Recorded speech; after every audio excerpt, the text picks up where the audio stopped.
अगर आपसे कहा जाए कि भारत की एक सरहद ऐसी है जहां शहीद होने के बाद भी एक सैनिक निगरानी करता है, कई लोग ऐसे होंगे जो इस बात को महज एक कहानी के तौर पर देखेंगे। आखिर कैसे कोई सैनिक मरने के बाद अपनी ड्यूटी निभा सकता है?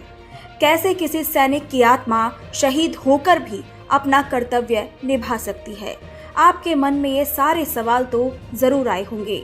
हालांकि सुनने में तो ये अजीब ही लगता है जब आपसे कोई कहे कि आज भी इंडो चाइना बॉर्डर पर एक सैनिक ऐसा है जो शहीद होकर भी अपनी ड्यूटी निभा रहा है।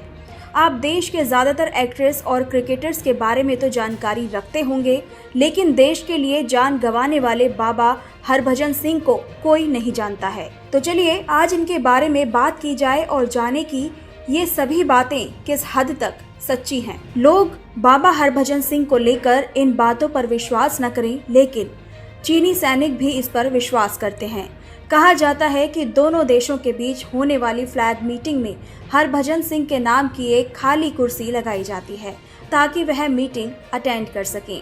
ये बातें बिल्कुल विश्वास करने लायक नहीं हैं, लेकिन भारतीय सैनिक को इन बातों पर पक्का यकीन है। इस वजह से उनकी समाधि पर प्रतिदिन प्रेस की हुई उनकी ड्रेस रखी जाती है और अगले दिन वह ऐसी लगती है मानो किसी ने पहनी हो।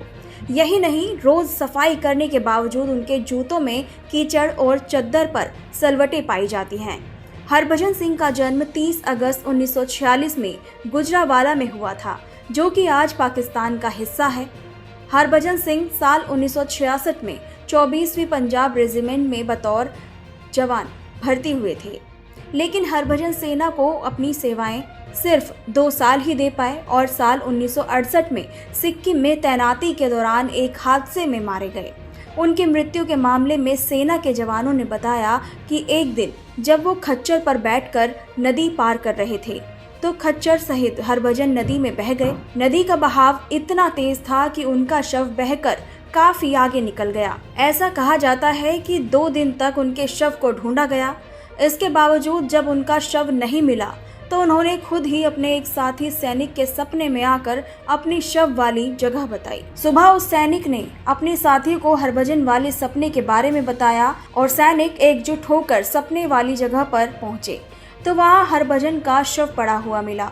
बाद में पूरे राजकीय सम्मान के साथ हरभजन का अंतिम संस्कार किया गया। हरभजन सिंह के इस चमत्कार के बाद साथी सैनिकों ने उनके बंकर को मंदिर का रूप दे दिया। हालांकि बाद में सेना की ओर से उनके लिए एक भव्य मंदिर का निर्माण कराया गया, जो कि बाबा हरभजन सिंह मंदिर के नाम से जाना जाता है। ये मंदिर गंगटोक में जेलेपला लेक और नाथुला बॉर्डर के बीच 13,000 फीट की ऊंचाई पर स्थित है और पुराना बंकर वाला मंदिर इससे भी 1,000 फीट ज्यादा ऊंचाई पर है। सिक्किम में तैनात सैनिकों का कहना है कि वो अपनी मृत्यु के बाद भी लगातार आज भी अपनी ड्यूटी निभा रहे हैं, जिसके लिए उन्हें तनख्वाह भी दी जाती है और सेना में उनके लिए एक अलग रैंक भी है। यही नहीं, कुछ साल पहले तक उन्हें 2 महीने की छुट्टी पर पंजाब में उनके गाँव भी भेजा जाता था, जिसके लिए ट्रेन में उनके लिए खास सीट रिजर्व की जाती थी और 3 सैनिकों के साथ उनका सारा सामान गांव भेजा जाता था। फिर 2 महीने पूरे होने के बाद वापस सिक्किम लाया जाता था। कुछ लोगों ने जब इस पर आपत्ति दर्ज की तो सेना ने बाबा को छुट्टी पर भेजना बंद कर दिया। अब बाबा हरभजन साल के 12 महीने अपनी ड्यूटी पर रहते हैं।